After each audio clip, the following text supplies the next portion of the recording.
podemos decir, bueno, yo no odio a nadie. Tal vez, no se sabe.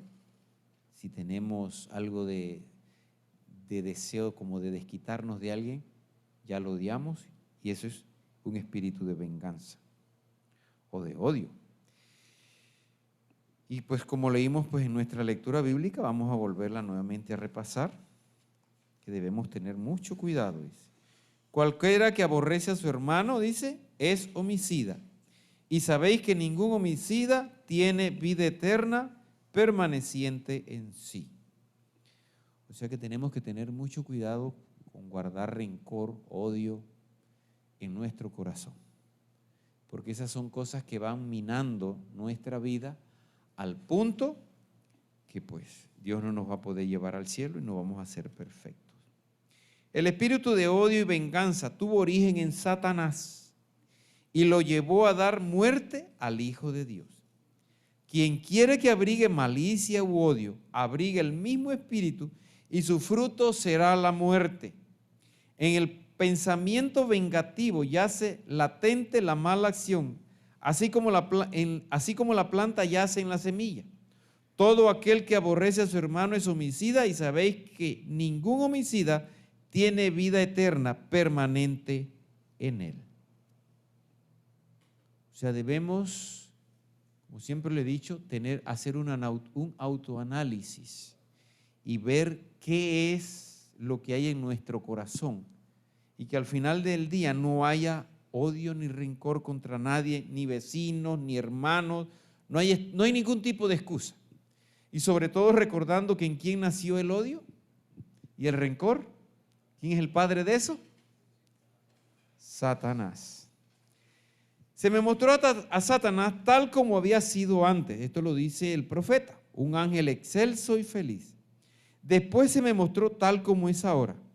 Todavía tiene una regia figura.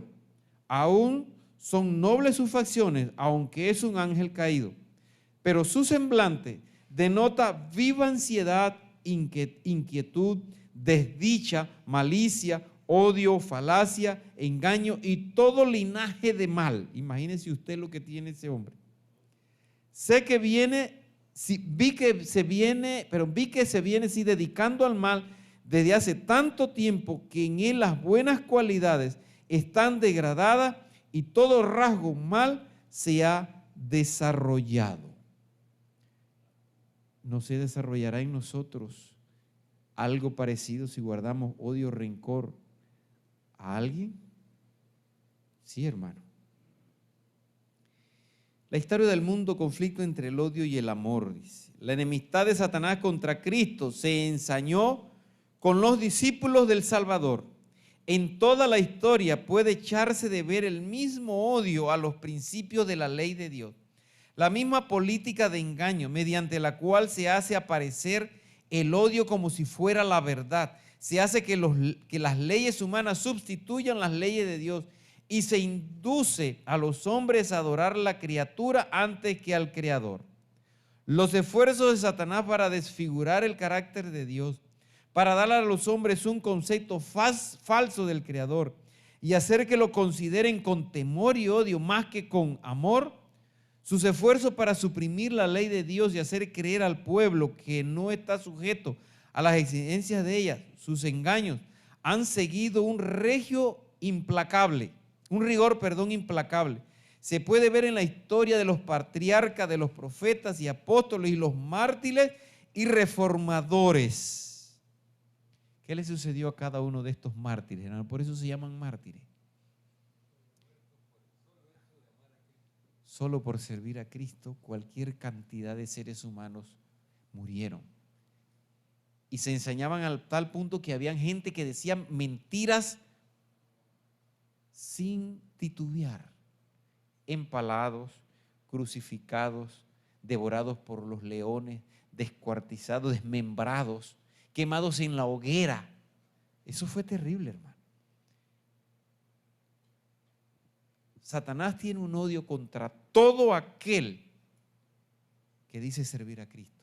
Imagínense lo que se desarrollaría en nosotros si guardásemos rencor, odio a un ser querido, a un ser amado, incluso aunque no lo conozcamos. Cuando el hombre quebrantó la ley divina, su naturaleza se hizo mala y llegó a estar en armonía, no en divergencia con Satanás. O sea que no era mucho la diferencia.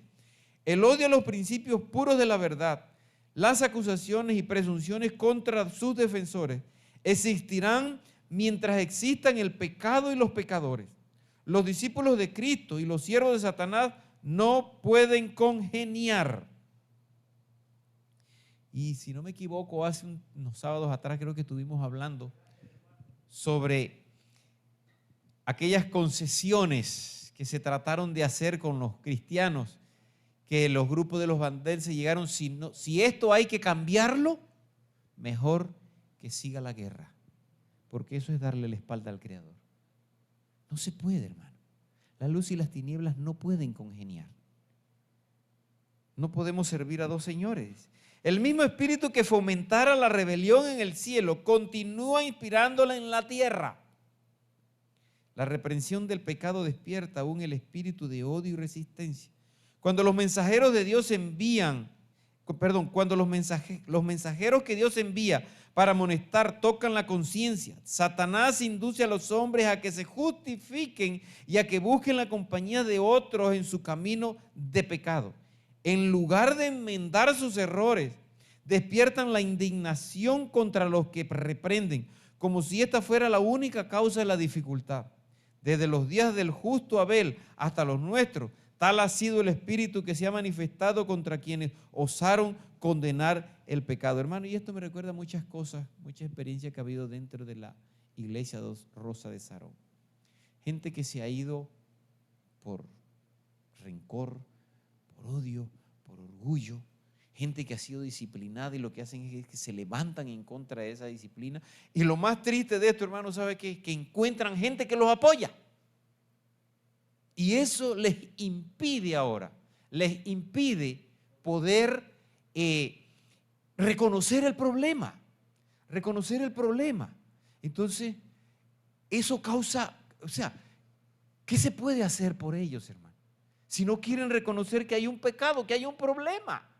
Eso es cuando usted a un hijo lo castiga y viene alguien y lo mangonea, se daña todo lo que se está haciendo. La disciplina pierde el poder, hermano. Dice, aunque Saúl estaba siempre alerta en busca de una oportunidad para matar a David, vivía temiéndole en vista de que evidentemente el Señor estaba con él. El carácter intachable de David provocaba la ira del rey. Consideraba que la misma vida y presencia de David significaban un reproche para él mismo, puesto que dejaba a su propio carácter en contraste desventajoso. La envidia hacía a Saúl desgraciado y poner en peligro al humilde súbdito de su trono. Cuánto daño indecible ha producido en nuestro mundo este mal rasgo de carácter. Había en el corazón de Saúl la misma enemistad que incitó en el corazón de Caín contra su hermano Abel, porque las obras de Abel eran justas y Dios lo honraba, mientras que las de Caín eran malas y el Señor no podía bendecirlo. La envidia es hija del orgullo y si se la abriga en el corazón, conducirá al odio y finalmente a la venganza y al homicidio. Satanás ponía de manifiesto su propio carácter al impulsar la furia de Saúl contra aquel que jamás había hecho daño. Hermano, y estas cosas las hemos visto manifestadas una y otra vez en nuestra iglesia. Y da tristeza eso, hermano. Gente que se levanta, dice cosas que no son, que no deben hacerlo,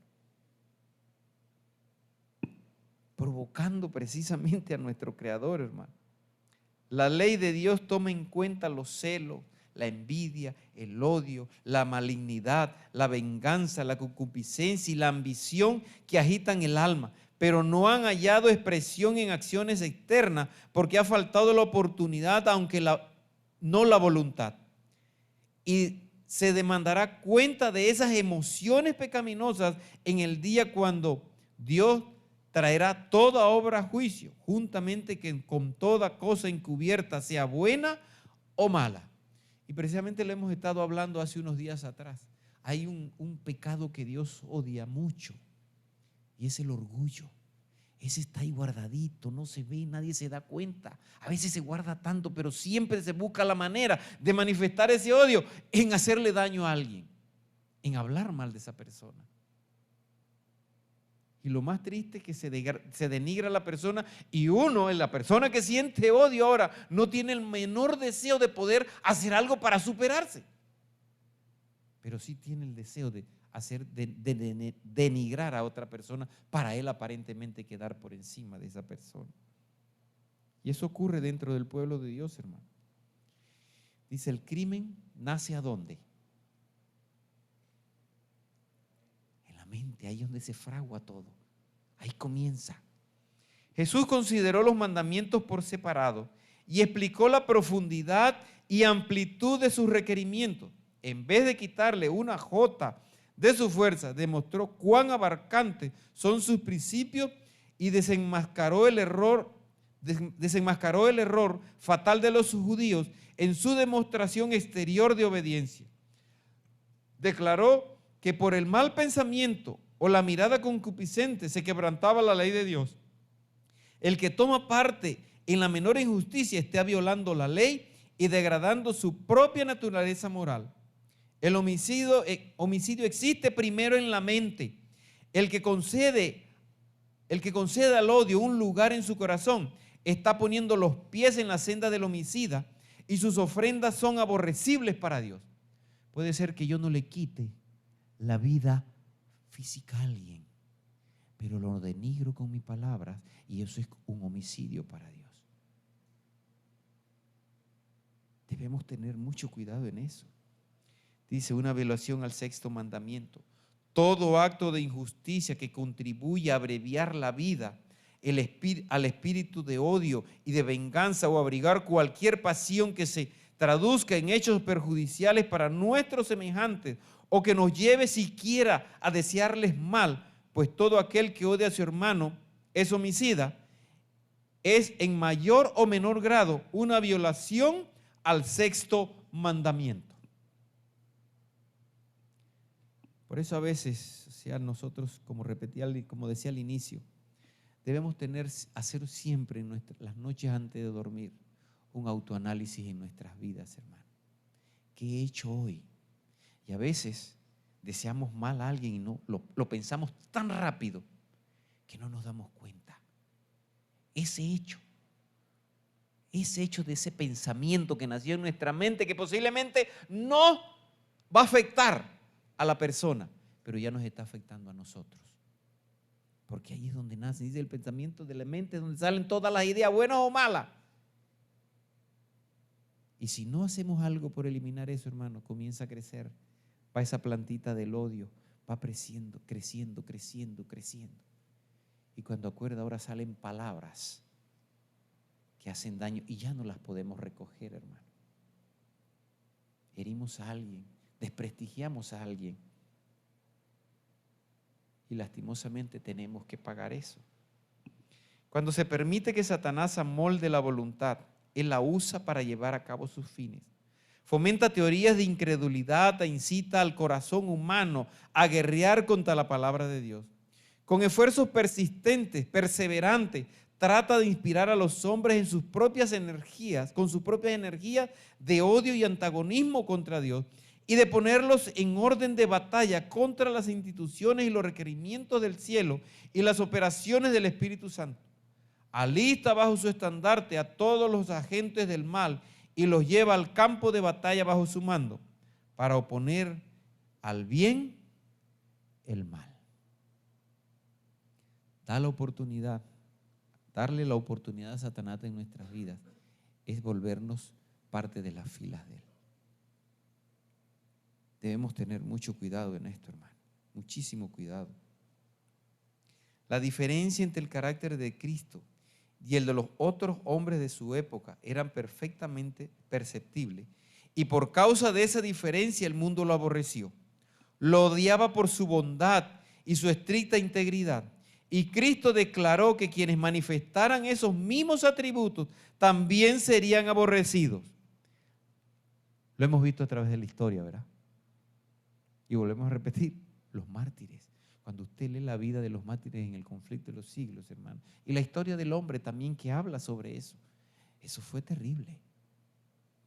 Y lo interesante de esto, cuando venían a los coliseos, los cristianos que eran traídos y echaban esos leones, ¿qué ocurría? Aparte de que los descuartizaban, había más gente que se sumaba, hermano, que era lo interesante de esta cosa. Que la gente no entendía.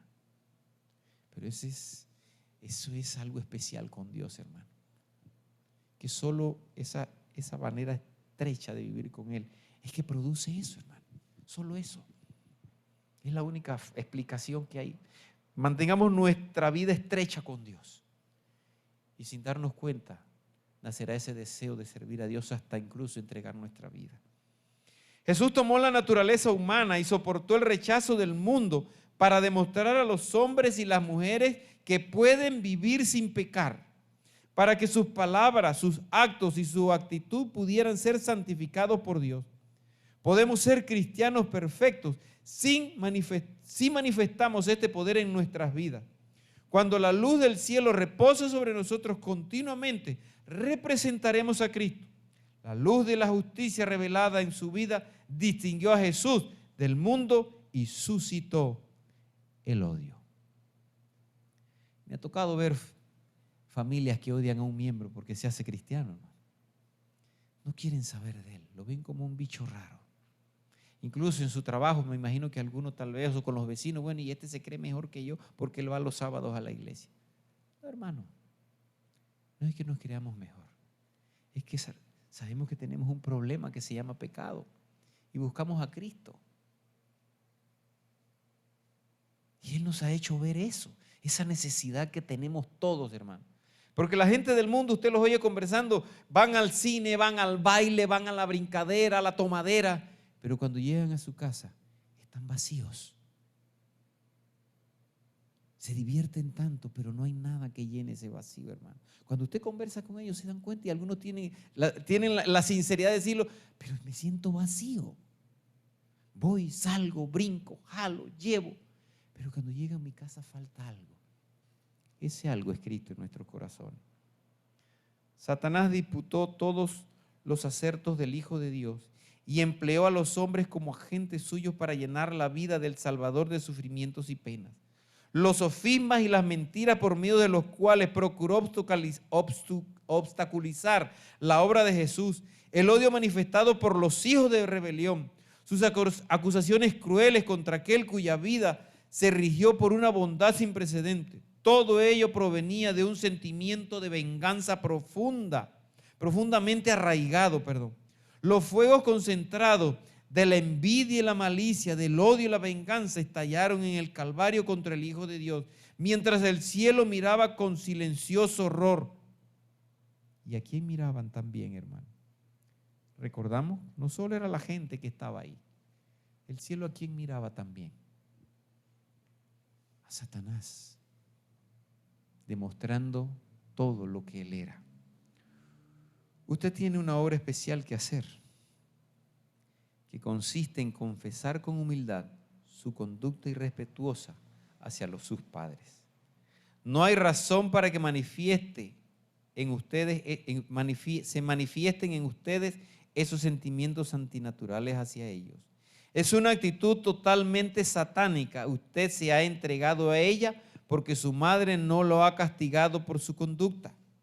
Sus sentimientos no se limitan a una evidente antipatía, una decidida falta de respeto, sino que han llegado al rencor, la malicia, la envidia y los celos manifestados en sus actos que les han producido sufrimientos y privaciones. Usted no tiene la intención de brindarle felicidad, ni siquiera comodidad. Sus sentimientos son inmutables. A veces su corazón se suaviza, pero cuando ve alguna falta en ellos se cierra firmemente y los ángeles no pueden introducir en él ningún sentimiento de amor. Un demonio malvado lo domina o la domina. Esto es para una dama o un caballero que hoy nos puede pasar lo mismo. Usted odia y es odioso. Dios ha tomado notas de sus palabras irrespetuosas, sus actos desconsiderados hacia sus padres, a quienes Él le ha mandado que honre, y deja de ver que está este gran pecado no se arrepiente, cada vez se sumirá en mayor oscuridad hasta quedar abandonado o abandonada a sus malos caminos. ¿Nos habrá pasado a nosotros en algún momento esto, hermano? Así que Satanás también se alegra cuando domina a los niños. Qué pena da ver a los hijos de padres temerosos de Dios, indomables y desobedientes, desagradecidos y voluntariosos, decididos a salirse siempre con la suya, indiferentes a las molestias o a la pena que causan a sus padres. Satanás se deleita en manejar el corazón de los niños, que si se le permite les inculcará, el odioso espíritu. Mire hasta dónde ataca Satanás. No solo los adultos, hermano. No nos salvamos los adultos, nuestros hijos. Y a veces como padres nosotros permitimos eso. Permitimos que el enemigo los domine. En la iglesia pasa a veces los niños inquietos y patalean y brincan y hacen lo y el padre no hace nada. Una vez me tocó ver a una hermana en la iglesia. Tenía una niña. Estaba pequeñita la niña. Pero esa niñita era tremenda.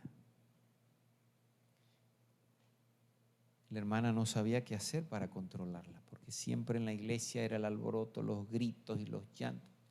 Digo, hermano, usted va a tener que utilizar Mateo Moreno. No hay de otra. Usted créele, hermana, Dios la va a ayudar. Ore mucho y utilícelo. Bueno, hermanos, no demoró mucho. Un sábado llegó la niña, con la mamá con la niña, se formó el escándalo, la sacó afuera, 3 hinchazos, la volvió a meter, la niña nada más hipiaba. Vuelta y se formó el alboroto en la iglesia, vuelta y la sacó. Otra cinchera, vuelta y entraron. Por tercera vez, la niña otra vez, y cuando vio que iba para afuera, no quiso, se aguantó y se cayó. Y de ahí en adelante, hermano, esa nena sedita en la iglesia. No permitamos, así como en nuestras propias vidas, no permitamos que el enemigo nos atrofie.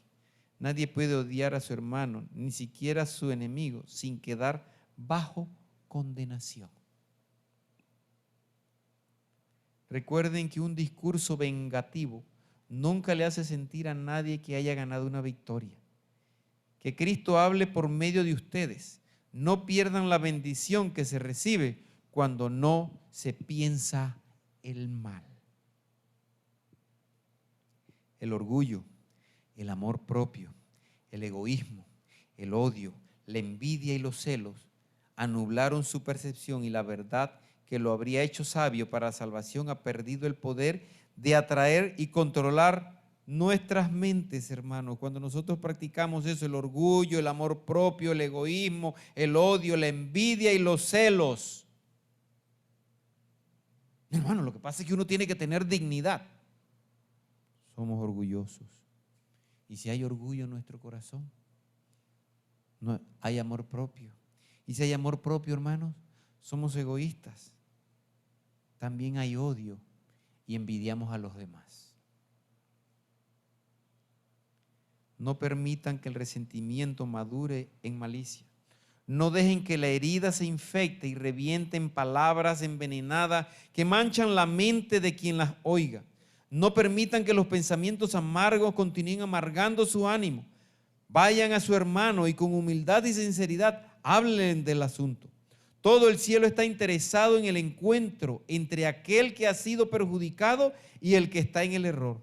El bálsamo del amor eliminará la irritación causada por el mal. El Espíritu de Dios liga un corazón al otro y en el cielo hay música por la unión realizada. Y ustedes ven ahora que Dios nos dice, si tú vas a la iglesia y alguien te ha ofendido, te ha hecho un mal, ¿qué tienes que hacer? ¿Qué tenemos que hacer? Tengo que esperar que él venga, el que me ofendió tiene que venir a mí. A veces hacemos eso, hermano. Eso es orgullo. Eso es orgullo. ¿Qué tenemos que hacer ahora? Ir donde ese hermano, pedirle disculpa. Y en esa disculpa que usted pide puede haber reconciliación. Y eso es lo que Dios quiere. Es lo que necesitamos, hermano. Para finalizar, no es la posición mundanal, ni el nacimiento, ni la nacionalidad, ni los privilegios religiosos lo que prueba que somos miembros de la familia de Dios. Es el amor, no un amor que abarca toda la humanidad.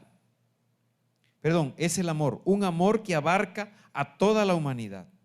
Aún los pecadores cuyos corazones no están herméticamente cerrados al Espíritu de Dios responden a la bondad. Así como pueden responder al odio con el odio, también corresponderán al amor con el amor. Solamente el Espíritu de Dios vuelve el amor por el odio. El ser bondadoso con los ingratos y los malos, el hacer lo bueno sin esperar recompensa, es la insignia de la realeza del cielo. La señal segura mediante la cual los hijos del Altísimo revelan su elevada vocación.